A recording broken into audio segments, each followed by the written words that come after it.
They work hard, they wake up early, they dream big, and yet somehow, year after year, they stay exactly where they are. Same stress, same bills, same excuses, same paycheck disappearing like it never arrived. What if I told you the biggest reason most people stay broke isn't the economy, it isn't their boss, it isn't their salary, it's the habits they defend every single day. And the terrifying part? Most people don't even know they're doing it. Right now, we're pulling back the curtain on the 12 habits quietly draining ordinary people's futures. Some will sound harmless, some will sound normal, some might feel uncomfortably personal. But one of them, the final one, destroys more financial futures than all the others combined.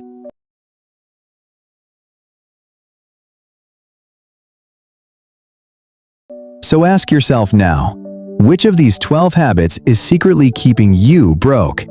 Stay to the end, because at least one of these habits is probably living inside your daily routine, disguised as comfort, entertainment, or just how life is. And once you see it, you won't be able to unsee it.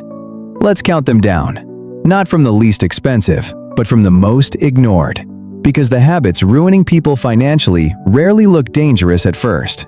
They look normal. Most broke people are not lazy. They're waiting. Waiting for the right time. Waiting for more energy. Waiting for Monday. Waiting for next month. Waiting until life calms down. But life rarely calms down. And motivation? Motivation is one of the most expensive lies ever sold. If you only act when you feel inspired, your future gets built by your moods, not your values. Meet Daniel. Daniel said he wanted to start budgeting, wanted to invest, wanted to learn a higher income skill, wanted to stop wasting money.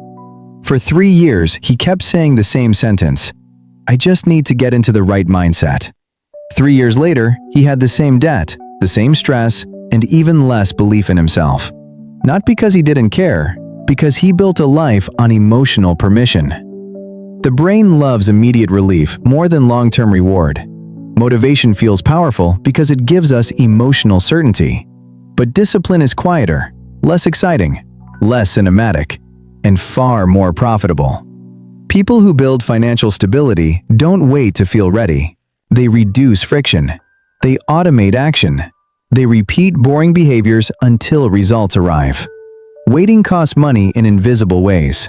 Delayed investing, missed opportunities, unlearned skills.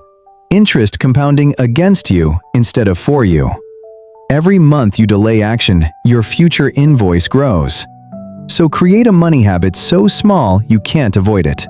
Auto-transfer a fixed amount the day you're paid. Schedule one weekly money review. Learn before you feel confident, not after. The people who change their finances first stop asking, "Do I feel like it?" They ask, "What does my future need me to do anyway?"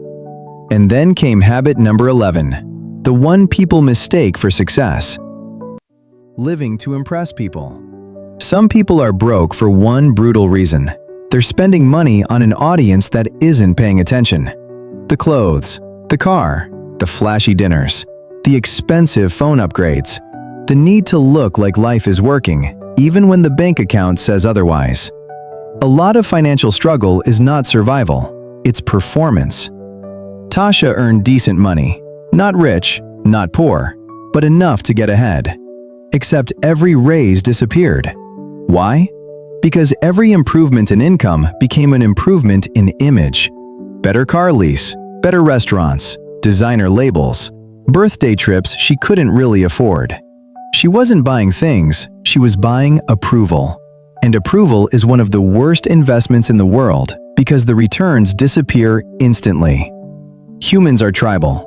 We want status. We want belonging. We want proof that we matter. But in the age of social media, status became rentable. You can look wealthy for 24 hours and stay broke for 24 years. People trapped in comparison spend to manage emotion, not to create value. Lifestyle inflation, credit card dependency, no savings cushion, no capital for investing or building. The more money goes toward appearance, the less it goes toward freedom. So delay non-essential purchases for 72 hours. Audit every recurring expense tied to image. And ask one brutal question before buying. Would I still want this if nobody saw it? Some of the richest looking people you know are financially fragile, and some of the freest people in the world look ordinary. If this already feels personal, good. That means we're not talking about theory. We're talking about real life. But the next habit is quieter, and because it's quiet, people underestimate how much it steals. Habit 10. Buying tiny luxuries daily. Most people don't go broke in one dramatic moment. They go broke through tiny leaks they romanticize. A coffee here, a delivery fee there, a snack, a subscription, an impulse buy, a convenience charge, a treat-yourself moment after a stressful day. None of it feels serious. That's why it's dangerous. Aiden never made huge mistakes. He didn't gamble, didn't buy luxury watches, didn't book reckless holidays. But every day he outsourced convenience. Coffee on the way to work, lunch delivery, after-work snacks. 3 streaming services he barely used, paid app subscriptions, late fees from disorganization. When he finally reviewed 6 months of spending, he wasn't shocked by one purchase. He was devastated by the pattern. He had been bleeding cash in ways that felt emotionally invisible. Small rewards regulate stress. When people feel overworked, underappreciated, bored, lonely, or tired, they seek frictionless pleasure. And modern spending is built around one-click emotional anesthesia. Not every small purchase is bad, but unconscious spending is financial death by paper cuts.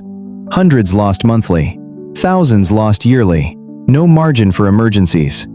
So track every non-essential purchase for 14 days. Create a convenience budget with a hard cap. Cancel what you forgot you were paying for. It's not about never buying coffee. It's about whether your money is serving your life or soothing your impulses. But bad spending isn't always about buying. Sometimes it's about avoiding. Habit 9. Avoiding difficult conversations about money.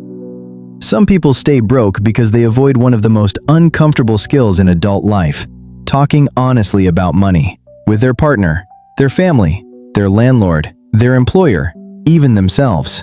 Silence is expensive. Emma and Jake look stable from the outside. Inside the house, they were quietly falling apart. He avoided talking about debt because he felt ashamed. She avoided bringing up spending because she didn't want conflict. Both assumed the other had things under control. By the time they finally sat down and opened every statement, the damage was already deep. The issue wasn't just money, it was unspoken reality. People avoid money conversations because money is emotional identity. Debt can feel like failure. Low income can feel humiliating. Poor decisions can feel irreversible. So people delay the conversation to avoid pain. But avoided pain compounds. Just like interest, hidden debt grows. Goals stay misaligned. Raises go unasked for. So set a weekly 20-minute money conversation. Use numbers, not accusations. Ask for raises with documented value. Treat money conversations as maintenance, not conflict. The conversation you're avoiding may be the one standing between you and financial peace. And then we arrive at habit number 8, where distraction stops being harmless and starts becoming dangerous. Habit 8. Trading time for entertainment instead of skills. This is where things become dangerous, because entertainment no longer just fills spare time. For millions of people, it consumes the very hours that could have changed their future. 3 hours a night, 4 hours on weekends, a constant stream of scrolling, videos, gossip, outrage, memes, and digital sedation. Not rest, sedation. Marcus said he wanted more money, but when he got home each night he was too tired to learn anything new. So he watched other people live. Other people build businesses. Other people get fit. Other people develop skills. Other people change their lives. He was exhausted, yes, but he was also trapped in passive consumption. 5 years later, the gap between him and the people he envied had become enormous. Not because they were smarter, because they were investing hours he was donating away. Entertainment gives instant dopamine with no demand. Skills demand friction, failure, humility, and repetition. The brain naturally prefers what feels easy now over what pays later. That is why so many people emotionally choose distraction while intellectually claiming they want transformation. So audit your screen time honestly. Protect 1 hour a day for skill building. Use entertainment as recovery, not identity. Your free time is not just leisure, it is your hidden investment portfolio, and many people are spending it like they have an unlimited supply. If nobody has told you this clearly, here it is. Your attention is being monetized, and your future is paying the bill. But distraction isn't the deepest problem. For many people, the next habit is even worse. They proudly reject the very knowledge that could save them. Habit 7. Refusing to learn about money. One of the strangest habits keeping people broke is this. They treat money like something they should already understand, and because they don't, they avoid it. They'll spend years earning money without learning how money works, how debt works, how interest works, how investing works, how risk works. Then they wonder why they feel trapped. Nina said finance was boring, complicated, stressful, not really my thing. But money didn't care whether it was her thing. Late fees still charged her. Bad decisions still cost her. Inflation still eroded her savings. Avoiding financial literacy didn't protect her from money. It made her vulnerable to it. People avoid what makes them feel small. Financial ignorance often hides under humor. I'm just bad with money. I leave that stuff to other people. But repeated helpless language becomes identity, and identity drives behavior. So learn one money concept per week. Start with the basics: budgeting, debt, interest, emergency funds, investing. And replace "I'm bad with money" with "I'm learning money." Financial literacy is not a luxury for rich people, it's self-defense. But even knowledge isn't enough if your life has no direction. And that's where habit number 6 quietly wrecks people. Habit 6. Living without a written plan. A shocking number of adults have detailed plans for holidays, birthdays, and weekend errands, but no written plan for their financial life. No savings target, no debt payoff timeline, no investing system, no emergency number. Just hope, memory, and vibes. And hope is not a financial strategy. Chris earned enough to improve his life, but his money had no assignment. Every month was reactive. Unexpected expenses felt like a tax. Good months disappeared. Bad months became chaos. Then one evening, after another argument with himself over money, he wrote down 4 numbers. How much he spent, how much he owed, how much he needed, how much he wanted to build. That was the month his life stopped drifting. A written plan reduces ambiguity. Without one, the brain defaults to urgency. And urgency usually prioritizes comfort, not progress. Plans do not guarantee wealth, but lack of planning almost guarantees waste. So write down your monthly income, your fixed expenses, your debt totals, your emergency fund target, your 12-month money target, and review it every week. Clarity is calming. The numbers may scare you at first, but what you can see, you can change. But even with a plan, many people sabotage themselves for one emotional reason: comfort. Habit 5. Seeking comfort over growth. Comfort is expensive, not always today, but almost always later. Because growth usually feels awkward before it feels empowering. Learning a new skill is uncomfortable. Negotiating is uncomfortable. Starting a side income stream is uncomfortable. Changing your identity is uncomfortable. And many people would rather protect today's mood than build tomorrow's freedom. Leah hated feeling inexperienced, so she stayed where she was already competent. Same job, same habits, same environment, same financial ceiling. She told herself she valued peace, but what she really protected was familiarity, and familiarity quietly became a cage. The nervous system often interprets growth as threat. That's why people confuse discomfort with danger. But discomfort is frequently just the sensation of expansion. So do one financially uncomfortable action each week. Apply before you feel qualified. Ask before you feel certain. Train yourself to survive the feeling of beginnerhood. A lot of broke behavior isn't about lack of ability, it's about addiction to emotional safety.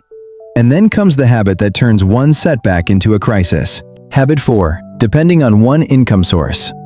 For most people, one paycheck feels normal, safe even, until one day it isn't. One boss, one company, one stream, one point of failure. That isn't security, that's concentration risk. Owen had worked in the same place for 9 years, reliable, loyal, consistent. Then a restructuring email arrived. In one meeting, his entire financial system collapsed. Not because he had done something wrong, because he had built his life on one door staying open forever. Single income dependence feels easier to manage mentally. It reduces complexity, but simplicity can hide fragility. Job loss becomes emergency, little bargaining power, total dependence on external decisions. So build one additional income stream, even if small. Monetize an existing skill. Freelance, consult, sell, teach, create.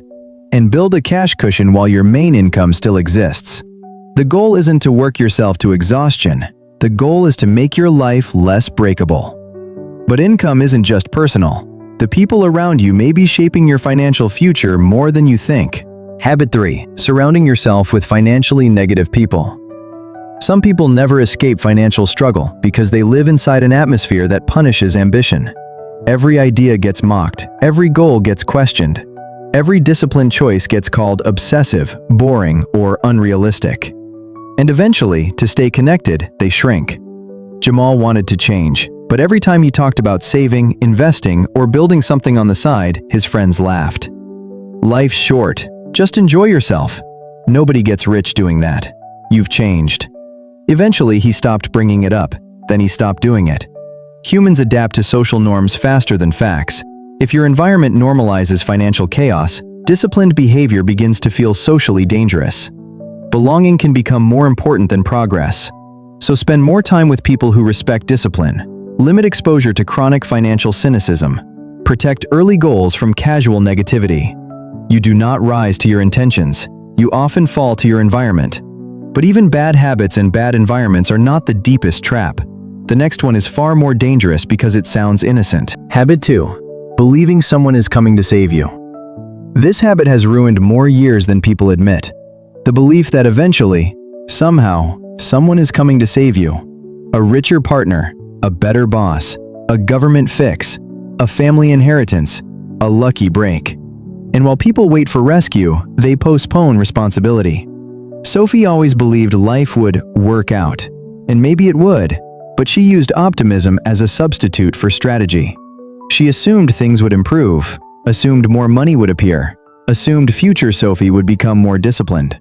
But the future doesn't rescue people who keep handing off responsibility to it. The rescue fantasy protects the ego. If someone else will solve it, you don't have to fully confront your patterns. It keeps hope alive without requiring change. That's why it's seductive. So build a plan based on current reality, not hoped-for rescue. Ask, if nobody saves me, what do I do next? And take one ownership action within 24 hours.